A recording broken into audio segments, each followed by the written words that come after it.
दोस्तों नमस्कार। Development and growth के इस नए एपिसोड में आपका बहुत बहुत स्वागत है। पिछले 2 एपिसोड से बात चल रही है ऑटोमेटिक वर्सेस इंटेंशनल की। उसमें हमने बात शुरू की थी दोस्तोवस्की के नावल से, नोट्स फ्रॉम अंडरग्राउंड। और तीसरे एपिसोड के अंत में हमने कहा था कि ये सेंटेंस बड़ा इंपॉर्टेंट है, आई एम।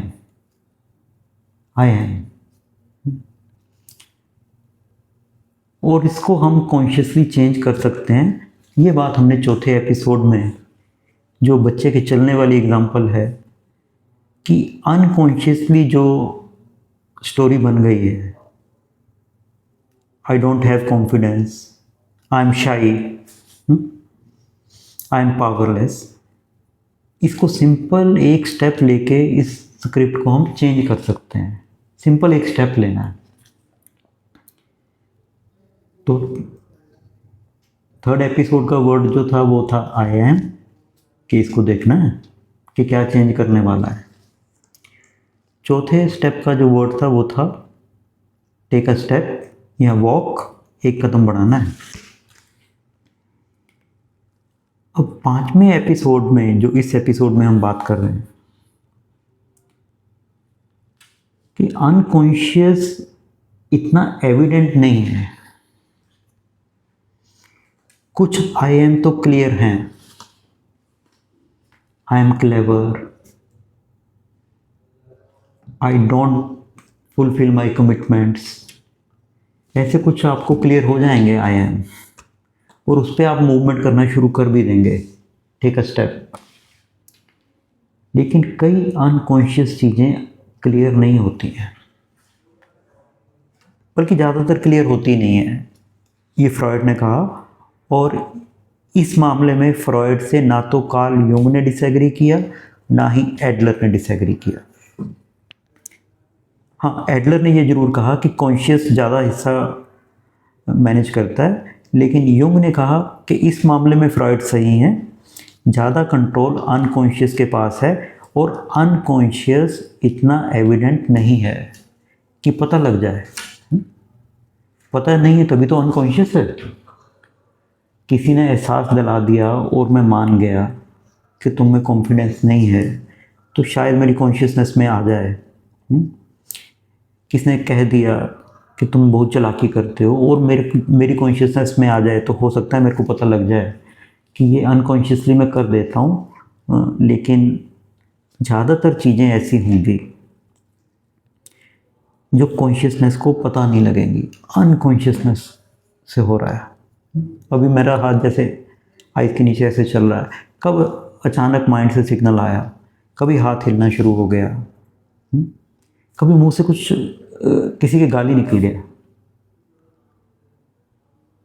कभी किसी को बुरा कह दिया गलती से। अंदर से सोचा है मेरा बॉस है, मेरा सीनियर है, मैंने कुछ गलत नहीं कहना है, लेकिन क्योंकि अंदर अनकॉन्शियसली बहुत ही भरा पड़ा है तो गलत निकल गया, कंट्रोल नहीं हो पाया।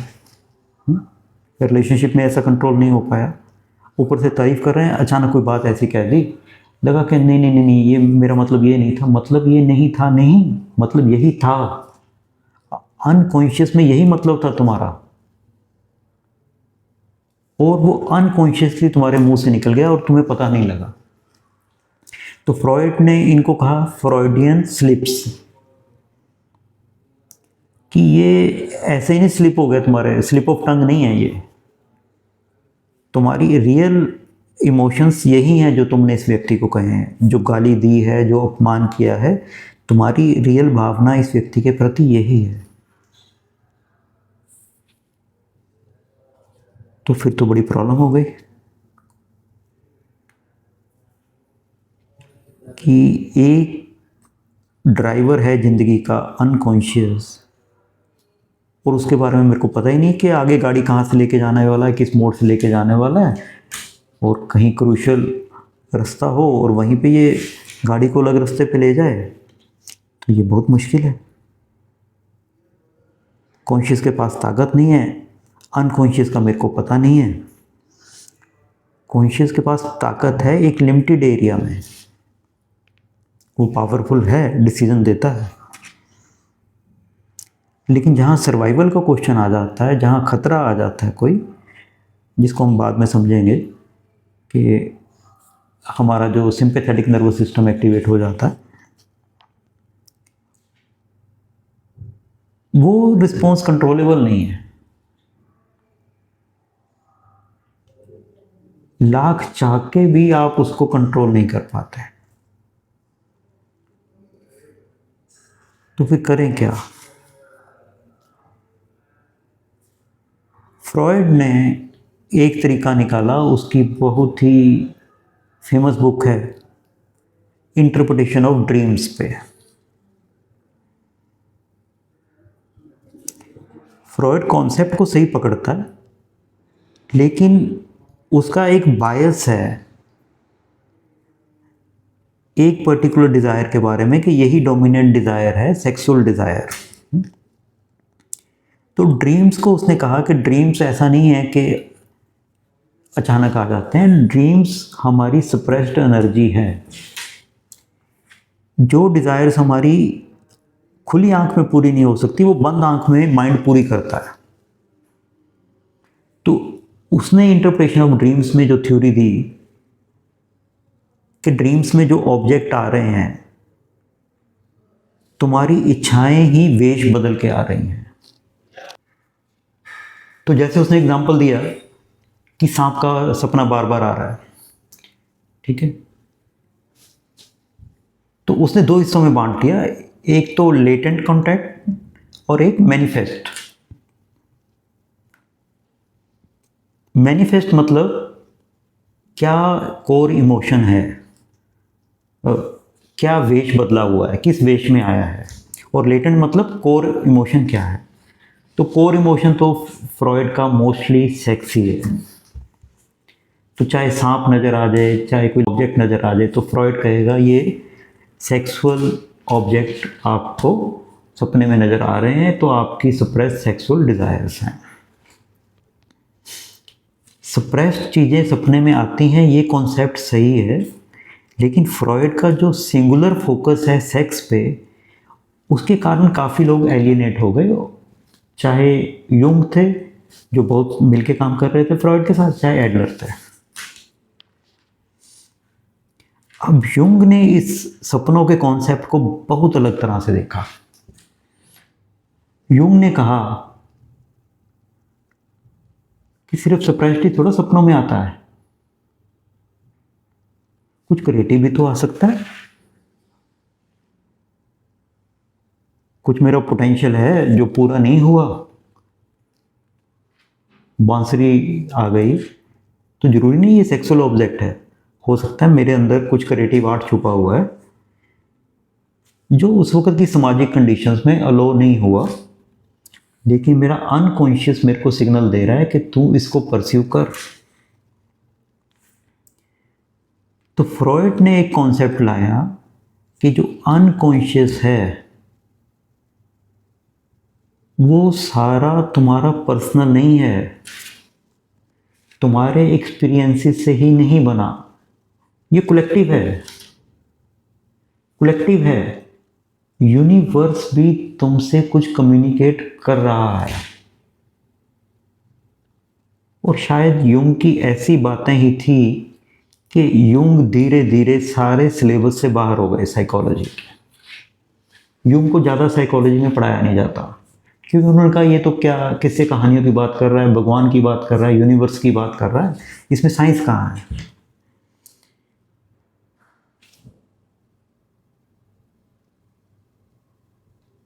साइकोलॉजिस्ट ने समझा कि जुंग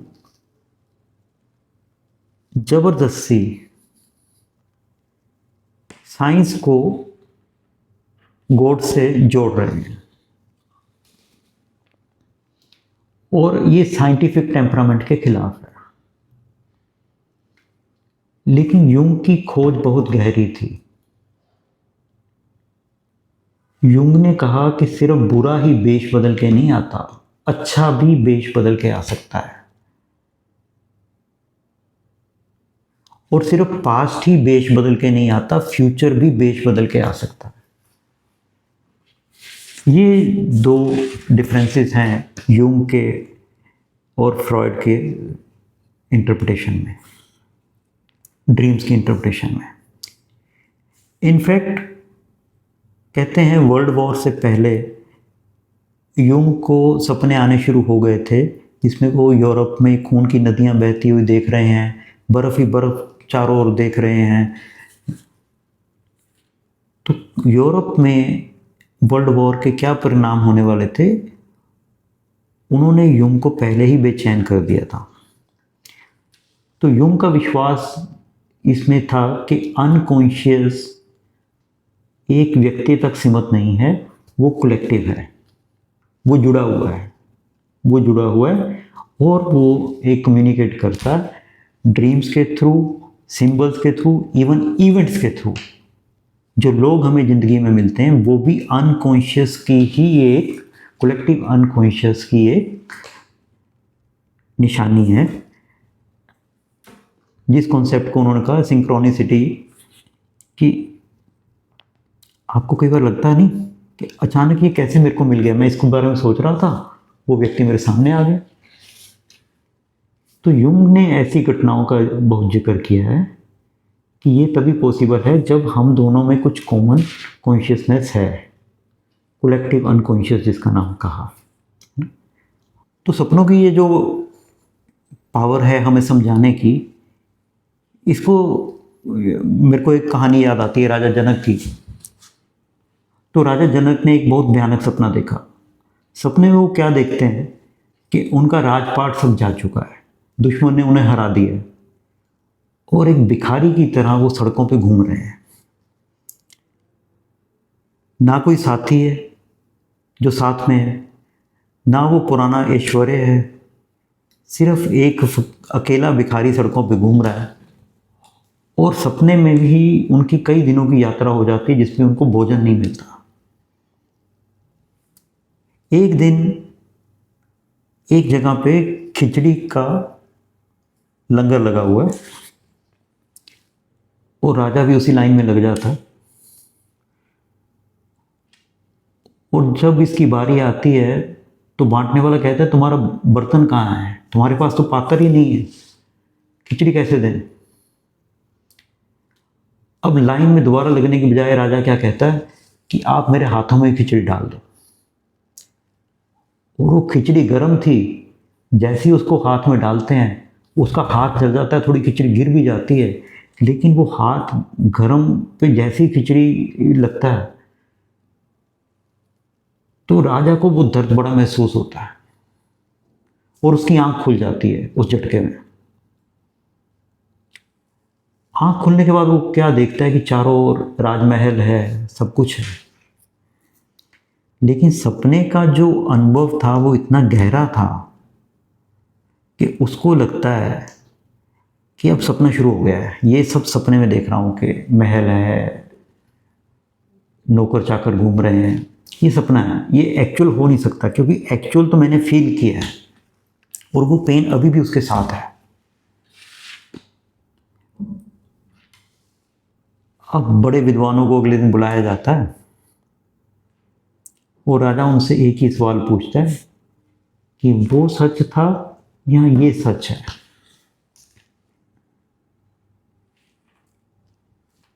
अब कोई विद्वान इतने छोटे से सेंटेंस देने का साहस नहीं कर पाता, तो लास्ट में अष्टावक्र वहां पे आते हैं।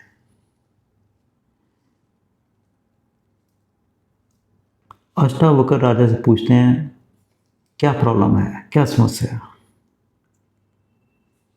बोला बताओ वो सच था या ये सच है। तो अष्टावक्र कहते हैं ना वो सच था ना ये सच है। राजा कहता मतलब क्या तुम्हारा, तुम ऐसे कुछ भी कही जा रहे हो, ना तुम्हें प्रॉब्लम पता है। बोला सब प्रॉब्लम पता है मेरे को, तुमने सब कुछ खो दिया, भिखारी बन गए थे और वहाँ भीख मांगने के लिए लाइन में लगे हुए थे। अब तुम पूछ रहे हो वो भिखारी जनक अच्छा है, सच्चा है, या ये राजा जनक सच्चा है। तो मैं कह रहा हूँ ना वो भिखारी सच्चा है ना ये राजा सच्चा है, या वो भी सच है और ये भी सच है। या तो दोनों सच हैं या दोनों ही झूठ हैं। तो झूठ नहीं है जो सपने में आ रहा है, वो एक सच है जो वेश बदल के आ रहा है। और वेश बदल के सिर्फ बुराई ही नहीं आती, फ्यूचर की घोषणा भी आ जाती है। राजा के संन्यास का समय हो गया, तुझे जंगलों में घूमना, ये मैसेज भी हो सकता है। या छुपी एक अच्छी डिजायर भी हो सकती है। सीता शांति का रूप है, रावण वेश बदल के आया, उसके पास साधु का रूप बना के आया। तो सिर्फ बुराई ही वेश बदल के नहीं आती, अच्छी डिजायर भी वेश बदल के आ सकती है। तो युंग ने एक नई टेक्निक निकाली इनको समझने की, जिसको कहते हैं वर्ड एसोसिएशन टेस्ट। उन्होंने एक 100 शब्दों के करीब शब्दों की लिस्ट बनाई, जिसमें बड़े पावरफुल इमोशनल वर्ड थे। और पेशेंट को क्या करना होता था, बहुत ही जल्दी रिस्पॉन्ड करना होता था। कोई भी शब्द बोला उसने रिस्पॉन्ड करना है। Anger brother, betrayal wife. तो जहाँ पे भी वो व्यक्ति रुकेगा या उसकी इमोशनल स्टेट चेंज होगी, बॉडी लैंग्वेज चेंज होगी, तो वो उन्होंने कहा कि ये अनकॉन्शियस को जानने का एक तरीका है। और सिर्फ सपने ही नहीं, हम आंखें बंद करके हमारे अंदर क्या ऑब्जेक्ट आ रहे हैं। समझ लो सपने में किसने बस देखी, तो युंग ने कहा कि उसको बस को पहले देखो, इमेजिन करो कि वो बस खड़ी है जैसे तुमने सपने में देखो। अब बिना कुछ किए रिलैक्स्ड माइंड से देखो बस में क्या चेंज आ रहा है।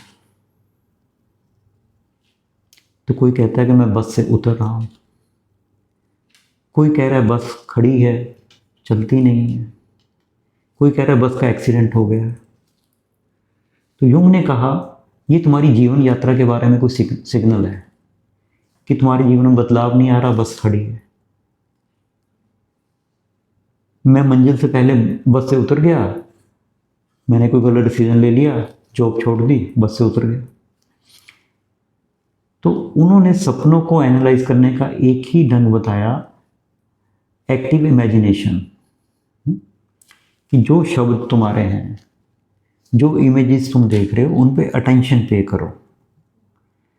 जैसे ही अटेंशन पे करोगे तो तुम्हें अनकॉन्शियस समझना आना शुरू हो जाएगा। स्वामी रामतीर्थ एक कहानी कहते थे कि एक बार एक कुत्ता था और वो कुत्ता शीश महल में चला गया।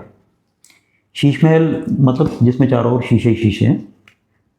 तो कुत्ते में जब शीशे में देखा कि इतने सारे कुत्ते को नजर आए उसको, तो कुत्ता क्या देख करता है, कुत्ते को देख के कुत्ता भौंकता है। तो कुत्ते ने भौंकना शुरू किया। अब उस हॉल में थोड़ी एको थी, जैसे कुत्ते ने भौंका आवाज़ गूंजी और वापस उसकी ओर आई और उसको लगा बाकी कुत्ते ही भौंक रहे हैं। वो और ज़ोर से भौंका, सामने से और ज़ोर से आवाज़ आई। उसने कहा सिर्फ भौंकने से काम नहीं चलेगा, उसने उछलना शुरू किया। वो शीशे वाले कुत्ते भी कूदे, तो भौंकता गया, कूदता गया। और लगभग आधा घंटा इस यात्रा में कुत्ते ने सारी अपनी प्राण ऊर्जा खत्म कर दी और कुत्ता मर गया। महल का जो नौकर था वो आता है, कुत्ते को टॉवल में लपेटता है और फेंक देता है। थोड़ी देर में उस महल का जो मालिक था वो शीश महल में आता है। वो सामने वाले शीशे से अपना सामने का बॉस देखता है, साइड वाले शीशे से अपने साइड के बाल वगैरह देखे। जिस शीशे से पीछे का नज़र आ रहा था, पीछे से अपने बाल सेट किए, अपनी शर्ट सेट की, वो निकल जाता है। स्वामी रामतीर्थ कहते हैं कि जिंदगी में सारी परिस्थितियां, सारे लोग जो हमें मिल रहे हैं, वो हमारे ही प्रतिबिंब हैं। हमारे पास दो चुनाव हैं, या तो हम कुत्ते की तरह उस सिचुएशन पे देख के भौंकना शुरू करें, कूदना शुरू करें और अपनी सारी ऊर्जा गंवा लें, या हम समझें कि ये मेरी ही कोई प्रतिबिंब है, जो साइड एंगल से ऐसा नज़र आता है, इस एंगल से ऐसा नज़र आता है। तो युंग का यही कहना है, अटेंड। पिछले एपिसोड में हमारा वर्ड था वॉक, इस एपिसोड का वर्ड है अटेंड। जो सपनों में हो रहा है उसको अटेंड करो, और जो कॉन्शियस लाइफ में है उसको अटेंड करो, और कॉन्शियस और अनकॉन्शियस में एक डायलॉग क्रिएट करने की कोशिश करो। ये यहीं पे हम इस एपिसोड को विश्राम देते हैं। अगले एपिसोड में यहीं से बात आगे चलेंगे। हमने थोड़ी सी यात्रा तय कर ली है अनकॉन्शियस की, कि ऑटोमेटिक को इंटेंशनल कैसे बनाना है। पिछले एपिसोड में हमने सीखा वॉक, अब हम सीख रहे हैं कि थोड़ा सा अटेंड करें चीज़ों को, अटेंशन दें, चाहे कॉन्शियस में हैं, चाहे ड्रीम में हैं, जो भी हमारे अंदर बन रहा है उसको थोड़ा अटेंड करें, और देखें हमारे किस इमोशन को, किस छुपी हुई ऊर्जा को वो कहने की कोशिश कर रही हैं, वो इमेजेस, वो लोग, वो सपने। बहुत बहुत धन्यवाद अपना समय देने के लिए। अगले एपिसोड में फिर मुलाकात होती है। नमस्कार।